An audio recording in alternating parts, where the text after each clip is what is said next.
Okay. Today, I have prepared a listening a class for you today. And I have, before I start, I just have a few questions to ask. If I know some of you read, so could you please raise your hand if you read English books?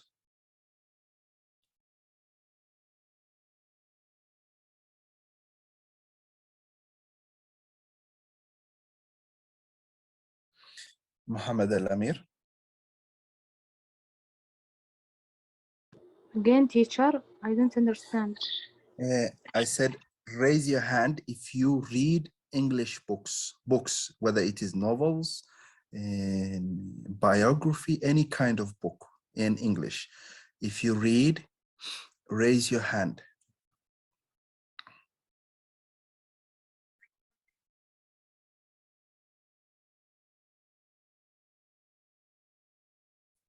Okay. Very good. Very good. Okay. So we have some. All right. This is the point, since we are nearly about to finish the unit. Keep your hands raised, please. Keep your hands raised. Keep your hands raised. This is the most important thing. By reading, okay, by reading, this is where we gain vocabularies and learn how to connect words to familiarize yourself with the reading. When it comes to reading, you would know where to put each word, and in a sentence there might be a word that you might not understand, but then when you look deeply into the sentence, you would understand that one word that you don't understand, so it will make sense. By reading, you gain a lot of knowledge. So today I have come up with a lesson plan for you to listen, okay?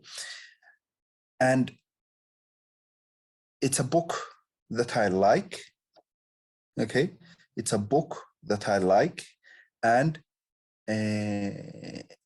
the English in it is not difficult. It's easy, okay? So let me ask, before we start, so let's ask 5 minutes.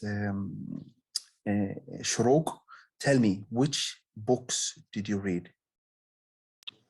Story. What's the name of the book? Just 1 minute, sorry, but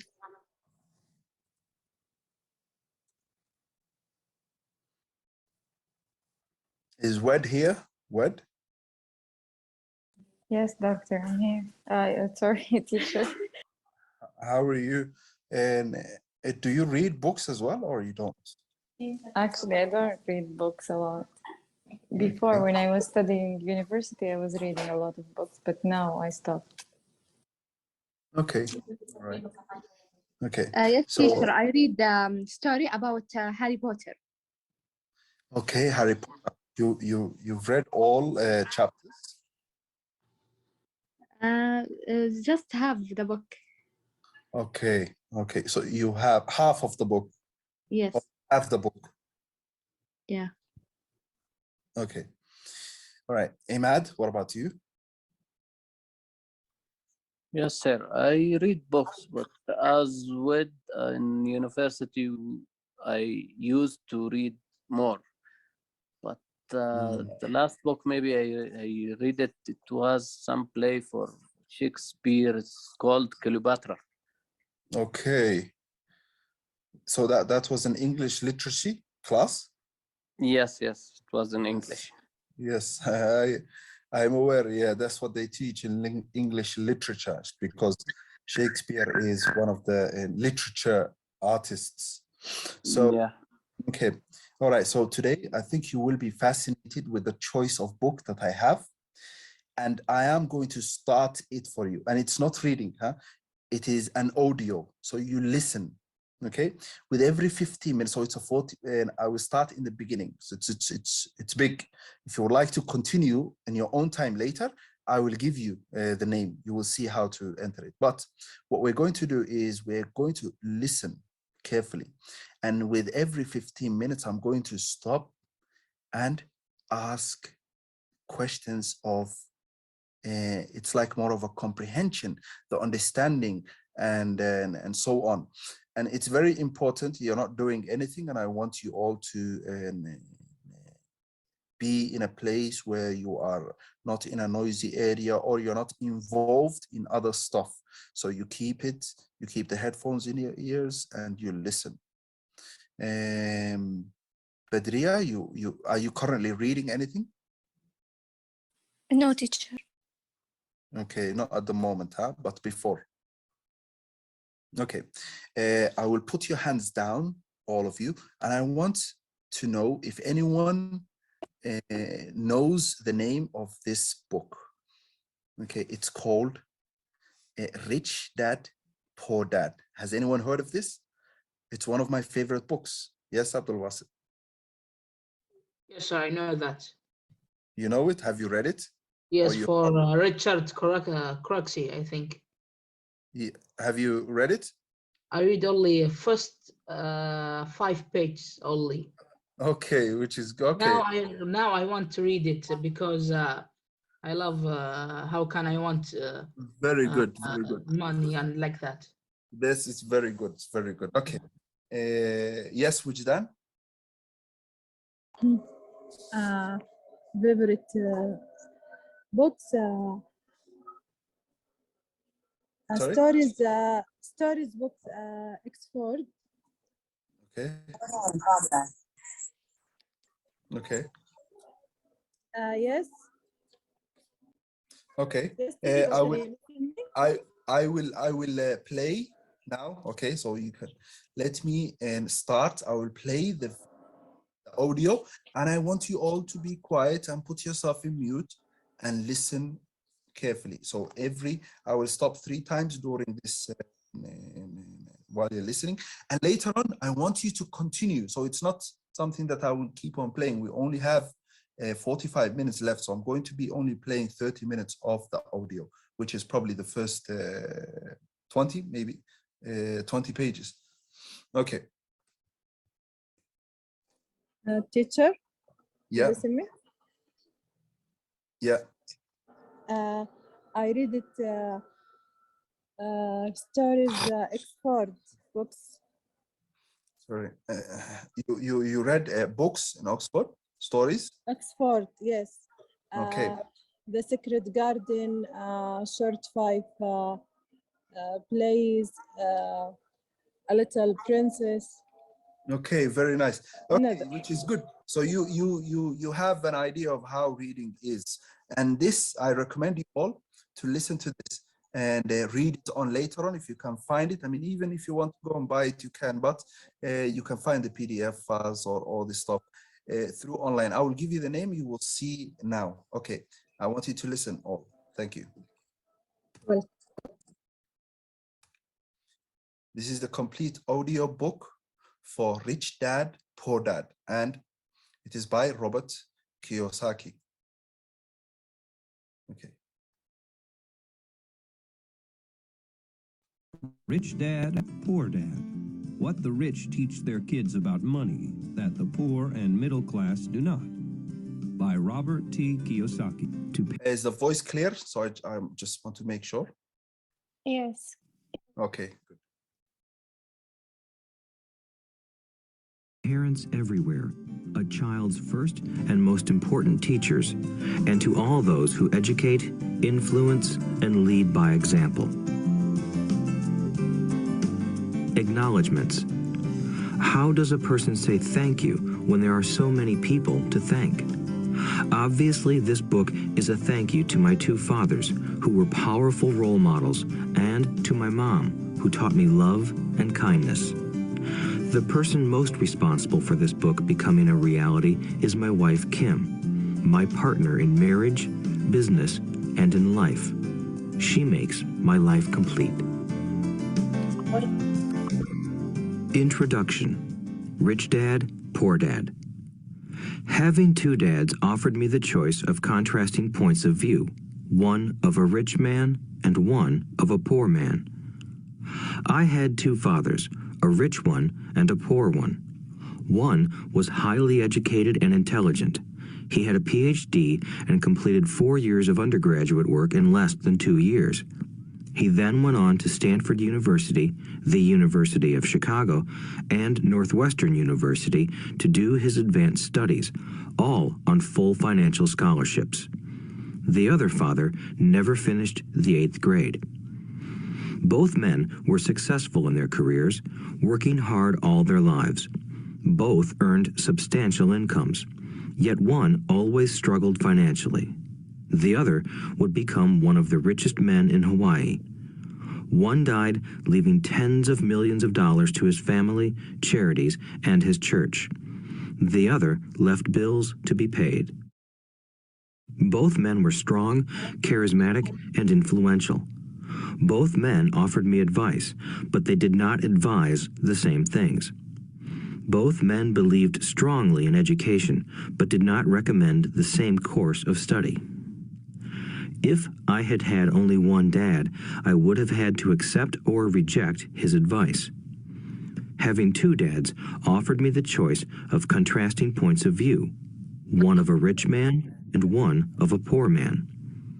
Instead of simply accepting or rejecting one or the other, I found myself thinking more, comparing, and then choosing for myself. The problem was that the rich man was not rich yet, and the poor man was not yet poor. Both were just starting out on their careers, and both were struggling with money and families. But they had very different points of view about money.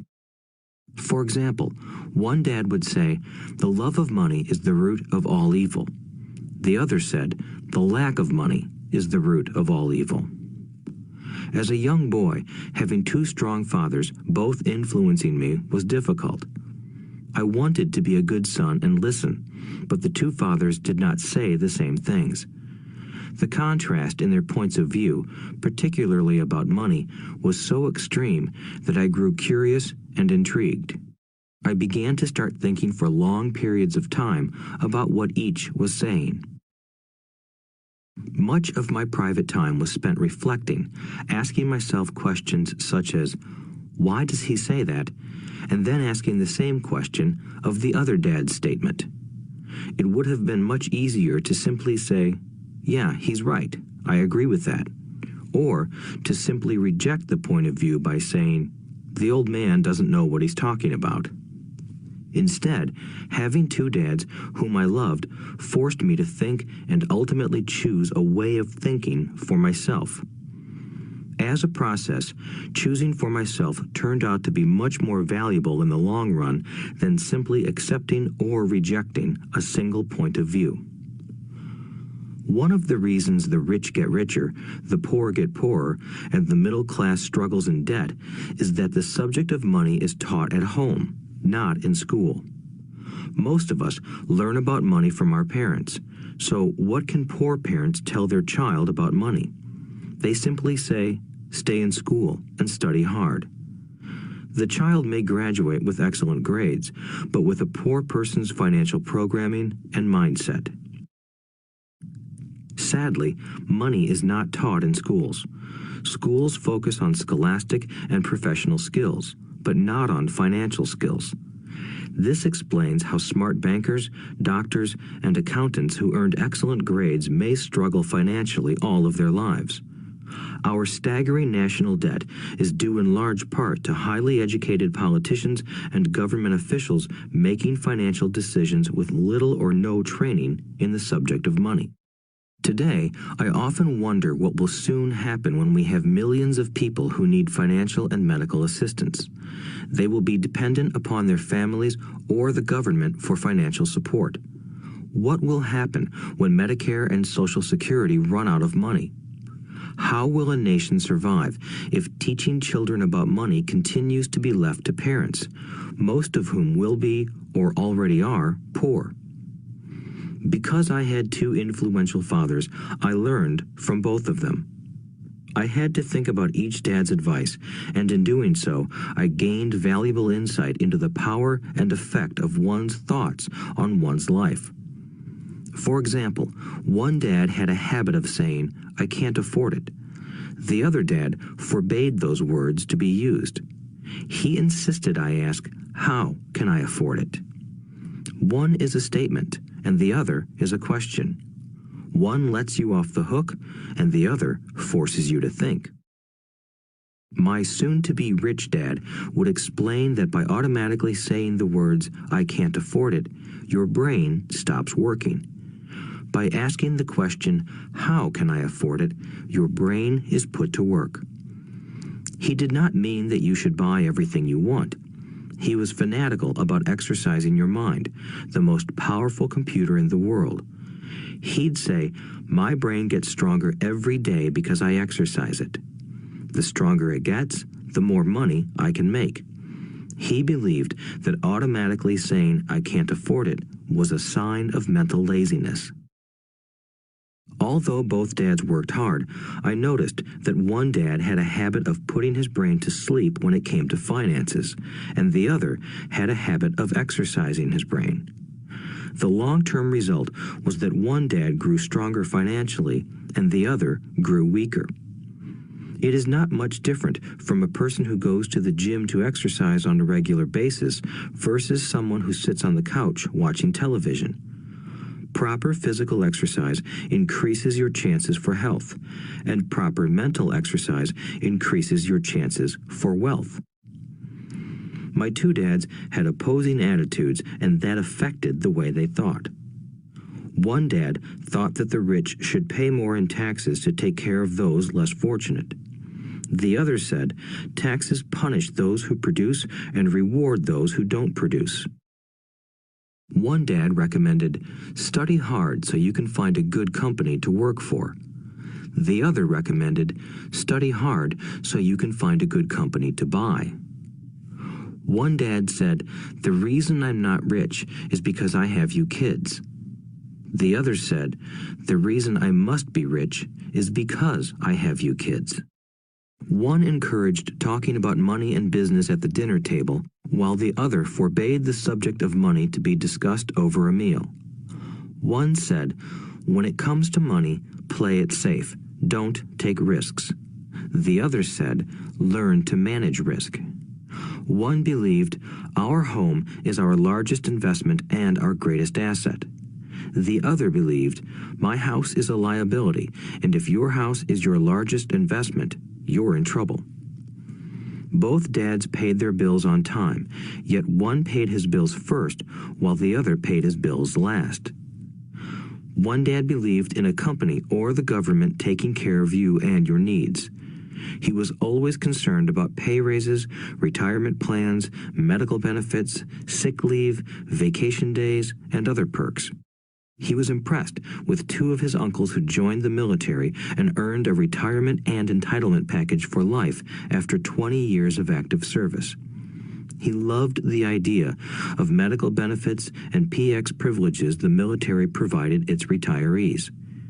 He also loved the tenure system available through the university. The idea of job protection for life and job benefits seemed more important at times than the job. He would often say, I've worked hard for the government and I'm entitled to these benefits. The other believed in total financial self-reliance. He spoke out against the entitlement mentality and how it created weak and financially needy people. He was emphatic about being financially competent. One dad struggled to save a few dollars. The other created investments. One dad taught me how to write an impressive resume so I could find a good job. The other taught me how to write strong business and financial plans so I could create jobs. Being a product of two strong dads allowed me the luxury of observing the effects different thoughts have on one's life. I noticed that people really do shape their lives through their thoughts. For example, my poor dad always said, "I'll never be rich," and that prophecy became reality. My rich dad, on the other hand, always referred to himself as rich. He would say things like, "I'm a rich man and rich people don't do this." Even when he was flat broke after a major financial setback, he continued to refer to himself as a rich man. He would cover himself by saying, "There is a difference between being poor and being broke. Broke is temporary. Poor is eternal." My poor dad would say, "I'm not interested in money," or "money doesn't matter." My rich dad always said, "Money is power." The power of our thoughts may never be measured or appreciated, but it became obvious to me as a young boy that it was important to be aware of my thoughts and how I expressed myself. I noticed that my poor dad was poor, not because of the amount of money he earned, which was significant, but because of his thoughts and actions. As a young boy having two fathers, I became acutely aware of being careful about which thoughts I chose to adopt as my own. Should I listen to my rich dad or to my poor dad? Although both men had tremendous respect for education and learning, they disagreed about what they thought was important to learn. One wanted me to study hard, earn a degree, and get a good job to earn money. He wanted me to study to become a professional, an attorney or an accountant, and to go to business school for my MBA. The other encouraged me to study to be rich, to understand how money works, and to learn how to have it work for me. "I don't work for money" were words he would repeat over and over. "Money works for me." At the age of 9, I decided to listen to and learn from my rich dad about money. In doing so, I chose not to listen to my poor dad, even though he was the one with all the college degrees. A lesson from Robert Frost. Robert Frost is my favorite poet. Although I love many of his poems, my favorite is "The Road Not Taken."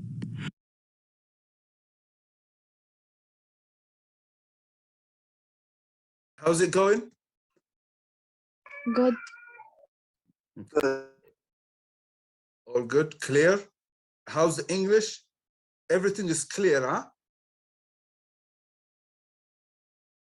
Okay, which is good, perfect. All right, let's continue.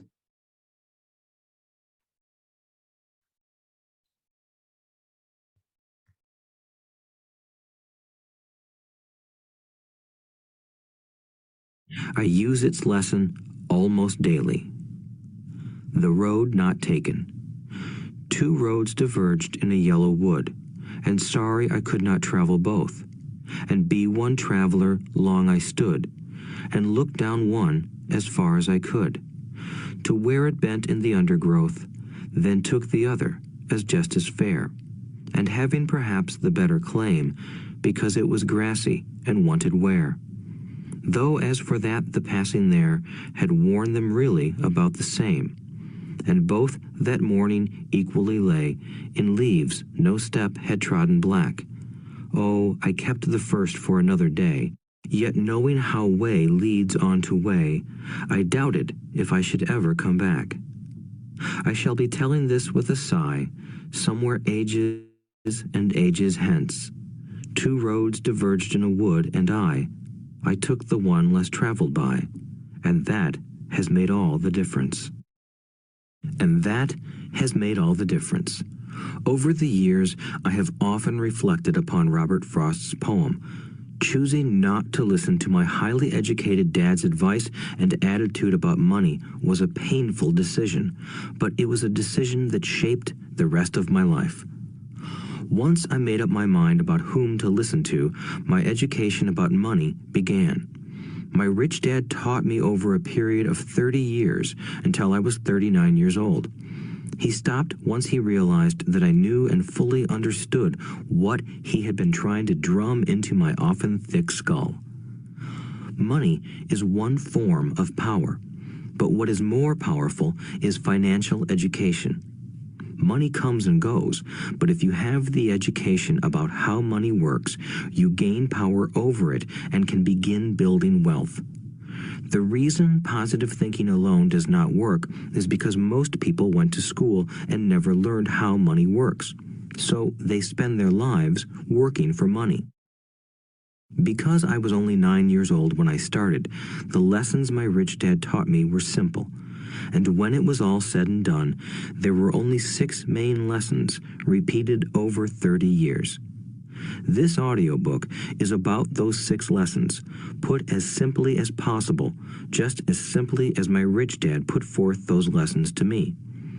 The lessons are meant not to be answers, but guideposts that will assist you and your children to grow wealthier no matter what happens in a world of increasing change and uncertainty.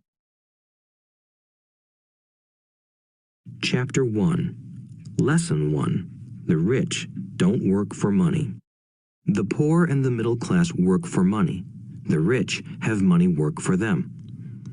Dad, can you tell me how to get rich? My dad put down the evening paper. Why do you want to get rich, son? Because today Jimmy's mom drove up in their new Cadillac and they were going to their beach house for the weekend. He took 3 of his friends, but Mike and I weren't invited. They told us we weren't invited because we were poor kids. They did? My dad asked incredulously. Yeah, they did, I replied in a hurt tone. My dad silently shook his head, pushed his glasses up the bridge of his nose, and went back to reading the paper. I stood waiting for an answer. The year was 1956. I was 9 years old. By some twist of fate, I attended the same public school where the rich people sent their kids. We were primarily a sugar plantation town. The managers of the plantation and the other affluent people, such as doctors, business owners, and bankers, sent their children to this elementary school. After grade 6, their children were generally sent off to private schools. Because my family lived on one side of the street, I went to this school. Had I lived on the other side of the street, I would have gone to a different school with kids from families more like mine. After grade 6, these kids and I would go on to the public intermediate and high school. There was no private school for them or for me. My dad finally put down the paper. I could tell he was thinking. Well, son, he began slowly, if you want to be rich, you have to learn to make money. How do I make money? I asked. Well, use your head, son, he said, smiling. Even then, I knew that really meant, that's all I'm going to tell you, or, I don't know the answer, so don't embarrass me. A partnership is formed. The next morning, I told my best friend, Mike, what my dad had said. As best as I could tell, Mike and I were the only poor kids in this school. Mike was also in this school by a twist of fate. Someone had drawn a jog in the line for the school district, and we wound up in school with the rich kids. We weren't really poor, but we felt as if we were because all the other boys had new baseball gloves, new bicycles, new everything. Mom and Dad provided us with the basics, like food and shelter and clothes, but that was about it. My dad used to say, if you want something, work for it. We wanted things, but there was not much work available for 9-year-old boys. So what do we do to make money? Mike asked. I don't know, I said, but do you want to be my partner? He agreed, and so on that Saturday morning, Mike became my first business partner. We spent all morning coming up with ideas on how to make money. Occasionally, we talked about all the cool guys at Jimmy's beach house having fun. It hurt a little, but that hurt was good, because it inspired us to keep thinking of a way to make money. Finally, that afternoon, a bolt of lightning struck. It was an idea Mike got from a science book he had read. Excitedly, we shook hands, and the partnership now had a business. For the next several weeks, Mike and I ran around our neighborhood, knocking on doors and asking our neighbors if they would save their toothpaste tubes for us. With puzzled looks, most adults consented with a smile. Some asked us what we were doing, to which we replied, "We can't tell you. It's a business secret." My mom grew distressed as the weeks wore on. We had selected a site next to her washing machine as the place we would stockpile our raw materials. In a brown cardboard box that at one time held ketchup bottles, our little pile of used toothpaste tubes began to grow. Finally, my mom put her foot down. The sight of her neighbor's messy, crumpled, used toothpaste tubes had gotten to her. "What are you boys doing?" she asked. "And I don't want to hear again that it's a business secret. Do something with this mess or I'm going to throw it out." Mike and I pleaded and begged, explaining that we would soon have enough and then we would begin production. We informed her that we were waiting on a couple of neighbors to finish their toothpaste so we could have their tubes. Mom granted us a 1-week extension. The date to begin production was moved up, and the pressure was on. My first partnership was already being threatened with an eviction notice by my own mom. It became Mike's job to tell the neighbors to quickly use up their toothpaste, saying their dentist wanted them to brush more often anyway. I began to put together the production line. One day, my dad drove up with a friend to see 2 9-year-old boys in the driveway with their production line operating at full speed. There was fine white powder everywhere. On a long table were small milk cartons from school, and our family's hibachi grill was glowing with red-hot coals at maximum heat. Dad walked up cautiously, having to park the car at the base of the driveway since the production line blocked the carport.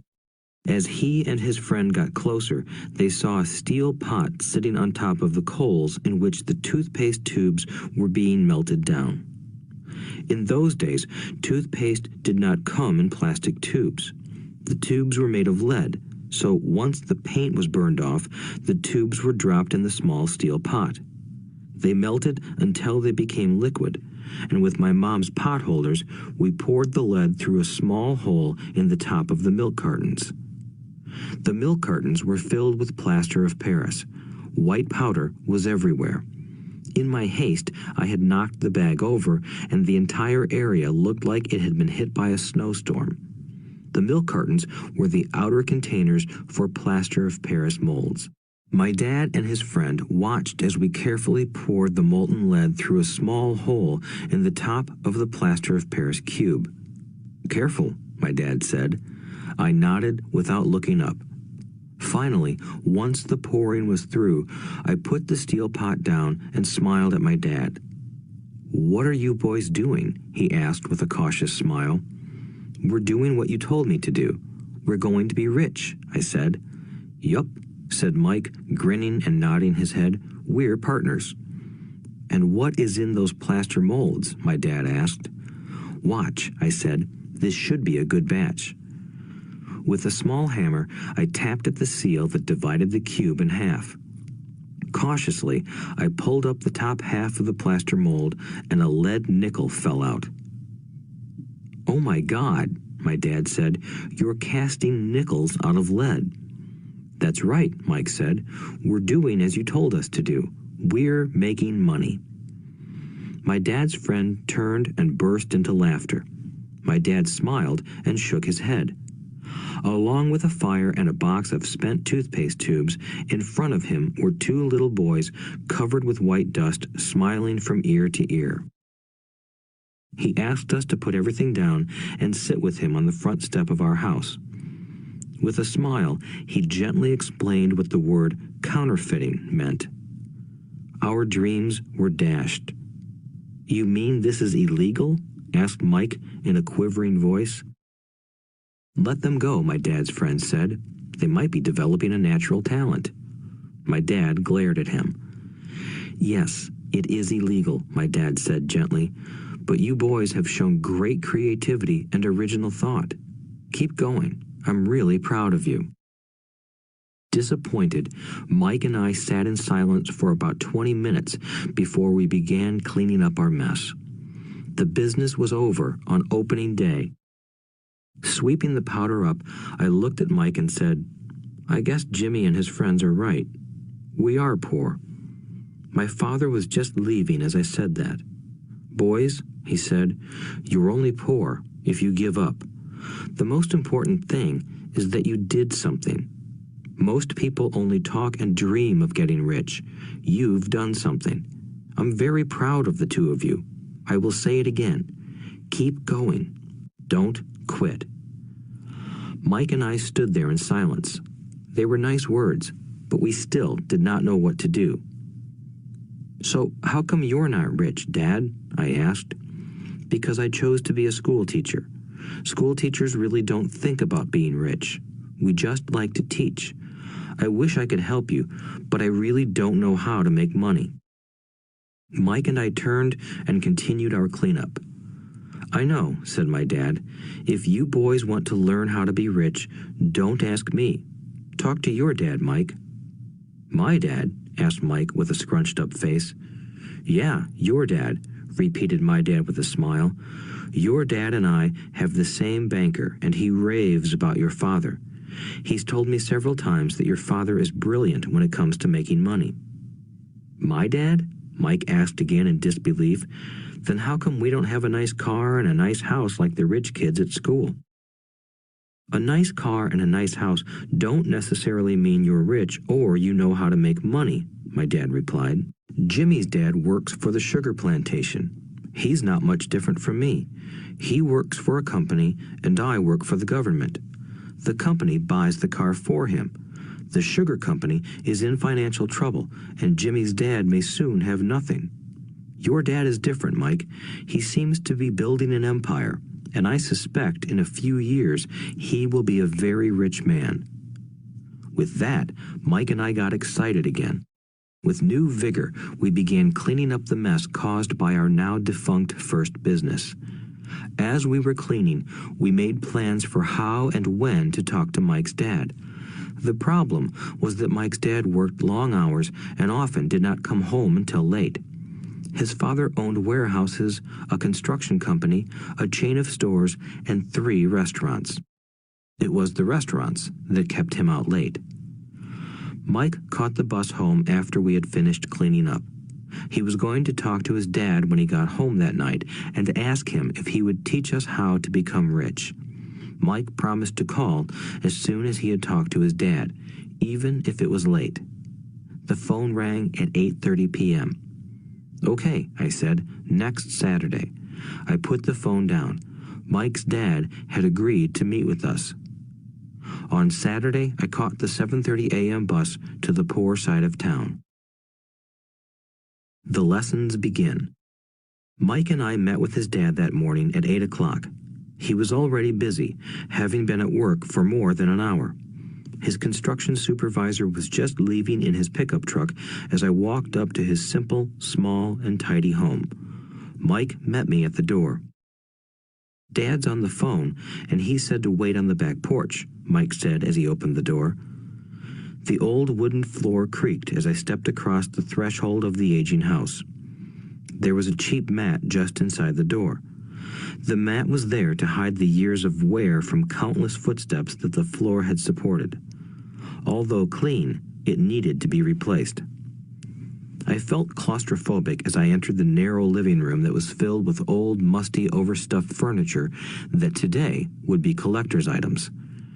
Sitting on the couch were 2 women, both a little older than my mom. Across from the women sat a man in workman's clothes. He wore khaki slacks and a khaki shirt, neatly pressed but without starch, and polished work boots. He was about 10 years older than my dad. They smiled as Mike and I walked past them toward the back porch. I smiled back shyly. Who are those people? I asked. Oh, they work for my dad. The older man runs his warehouses, and the women are the managers of the restaurants. And as you arrived, you saw the construction supervisor who was working on a road project about 50 miles from here. His other supervisor, who was building a track of houses, left before you got here. Does this go on all the time? I asked. Not always, but quite often, said Mike, smiling as he pulled up a chair to sit down next to me. I asked my dad if he would teach us to make money, Mike said. Oh, and what did he say to that? I asked with cautious curiosity. Well, he had a funny look on his face at first, and then he said he would make us an offer. "Oh," I said, rocking my chair back against the wall. I sat there, perched on two rear legs of the chair. Mike did the same thing. "Do you know what the offer is?" I asked. "No, but we'll soon find out." Suddenly, Mike's dad burst through the rickety screen door and onto the porch. Mike and I jumped to our feet, not out of respect, but because we were startled. "Ready, boys?" he asked as he pulled up a chair to sit down with us. We nodded our heads as we pulled our chairs away from the wall to sit in front of him. He was a big man, about 6 feet tall and 200 pounds. My dad was taller, about the same weight, and 5 years older than Mike's dad. They sort of looked alike, though not of the same ethnic makeup. Maybe their energy was similar. "Mike says you want to learn to make money. Is that correct, Robert?" I nodded my head quickly, but with a little trepidation. He had a lot of power behind his words and smile. "Okay, here's my offer. I'll teach you, but I won't do it classroom style. You work for me, I'll teach you. You don't work for me, I won't teach you. I can teach you faster if you work, and I'm wasting my time if you just want to sit and listen like you do in school. That's my offer. Take it or leave it." May I ask a question first?" I asked. "No. Take it or leave it. I've got too much work to do to waste my time. If you can't make up your mind decisively, then you'll never learn to make money anyway. Opportunities come and go.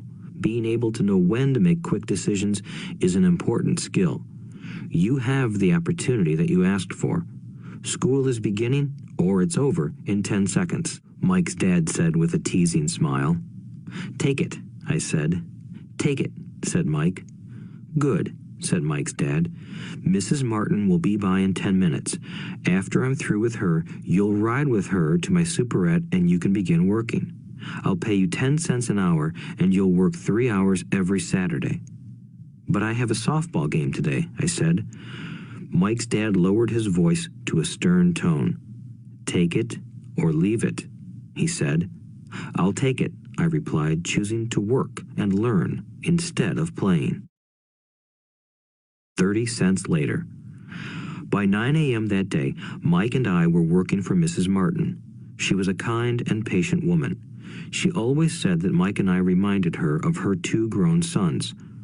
Although kind, she believed in hard work and kept us moving. We spent 3 hours taking canned goods off the shelves, brushing each can with a feather duster to get the dust off, and then restacking them neatly. It was excruciatingly boring work. Mike's dad, whom I called my rich dad, owned 9 of these little superettes, each with a large parking lot. They were the early version of the 7-Eleven convenience stores, little neighborhood grocery stores where people bought items such as milk, bread, butter, and cigarettes. The problem was that this was Hawaii before air conditioning was widely used, and the stores could not close their doors because of the heat. On 2 sides of the store, the doors had to be wide open to the road and parking lot. Every time a car drove by or pulled into the parking lot, dust would swirl and settle in the store. We knew we had a job as long as there was no air conditioning. For 3 weeks, Mike and I reported to Mrs. Martin and worked our 3 hours. By noon, our work was over, and she dropped 3 little dimes in each of our hands. Now, even at the age of 9 in the mid-1950s, 30 cents was not too exciting.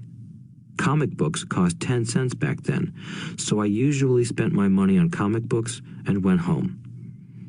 By Wednesday of the 4th week, I was ready to quit.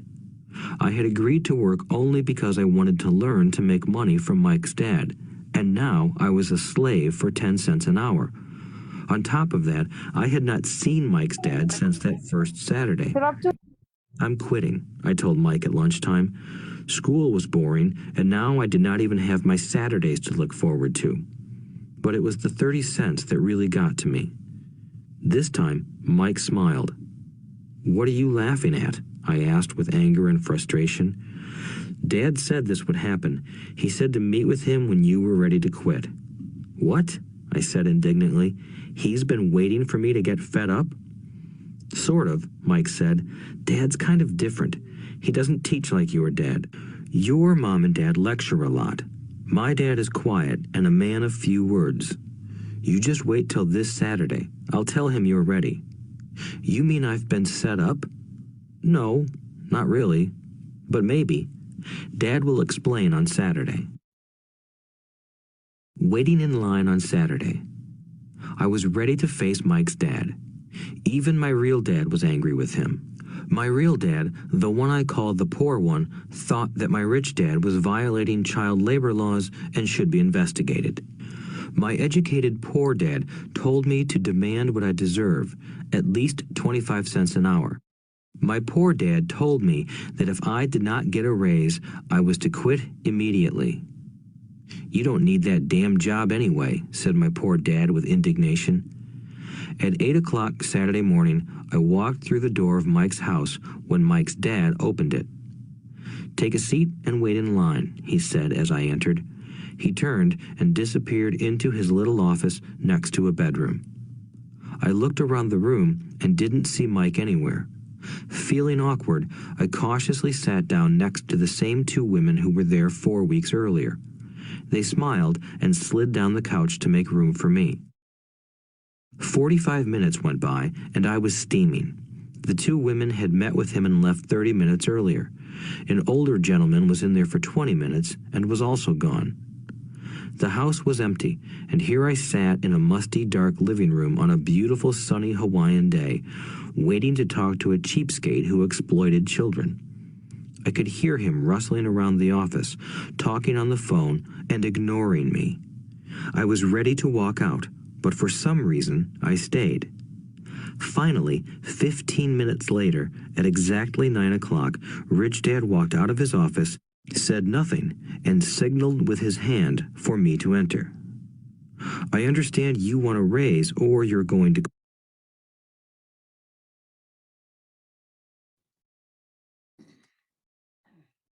Abdul Basit. Abdul Basit.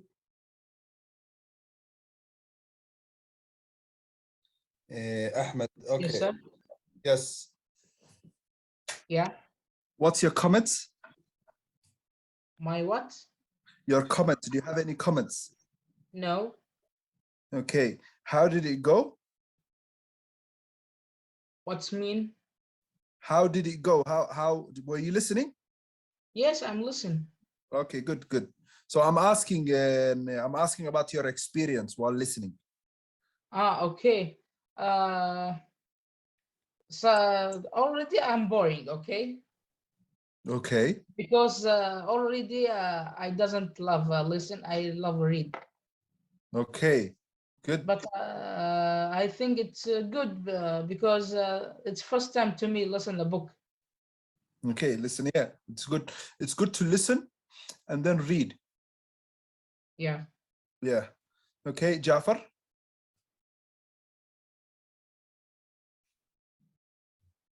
I understand for this lesson how the rich dad money work for him. The poor dad he work for money. Okay. This is what I got. Yani. Okay. What else did you understand? Anything else? This is what yani, that's important for me. Okay. Good. Okay. And any other person would like to say something? Just raise your hand.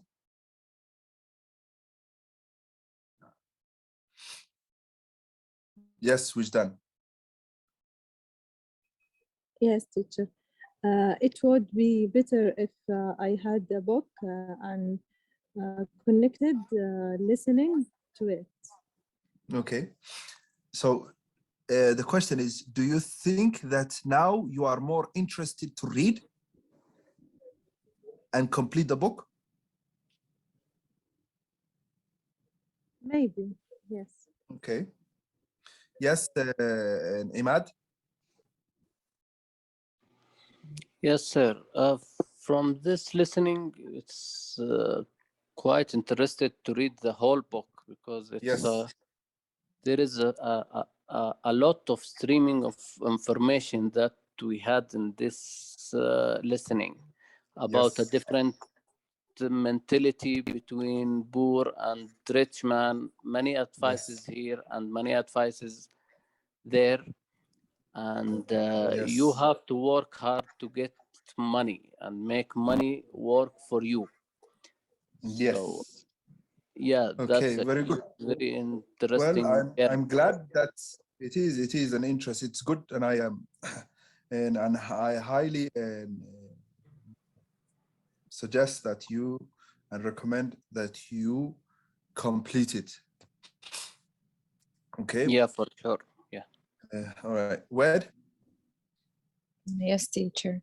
Yes, I Yes. find it's Tell a me. good idea. Mm. For me, reading is hard.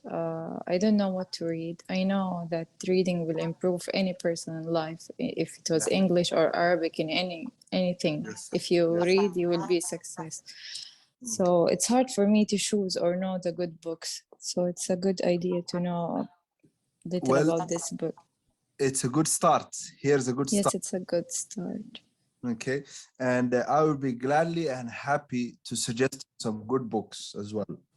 Okay, please, can you send us your or write us your email? Okay. No problem. Okay. Here you are. 1 second.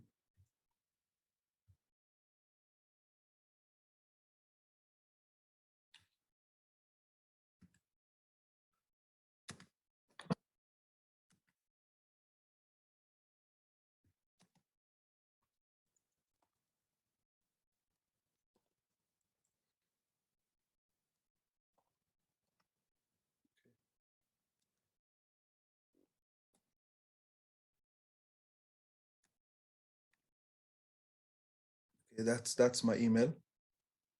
Thank you. Just take a screenshot. Okay. All right. As you know, you can just search this on YouTube, continue listening to the book. And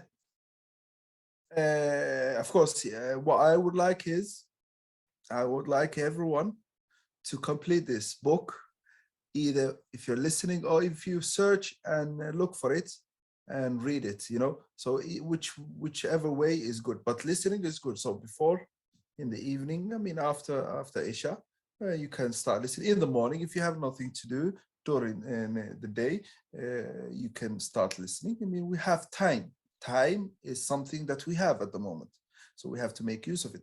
Start listening to it. And here you can take the screenshot from the screen and write down the audiobook. And we are on which minute?